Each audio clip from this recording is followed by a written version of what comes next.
Hello guys, welcome back to this channel. This caller and you're welcome to Way to Tech. Today's video I'm going to be showing you how to find your Canva password and username. It's very simple. What you want to do, you want to go to settings.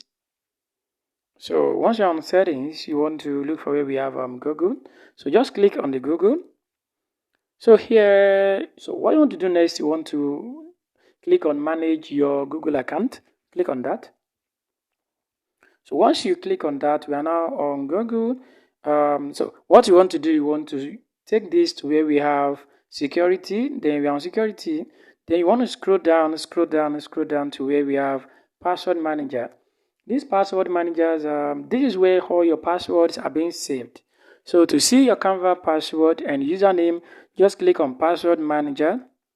So once you click on password manager, it will show you all the apps and that you have on this account. So we want to check our Canva password and username because we have forgotten it actually. So let's just search for Canva here, C-A-N.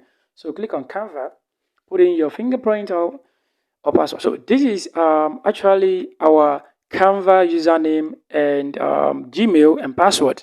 So this is how to actually see and check your Canva Gmail or Canva email and password.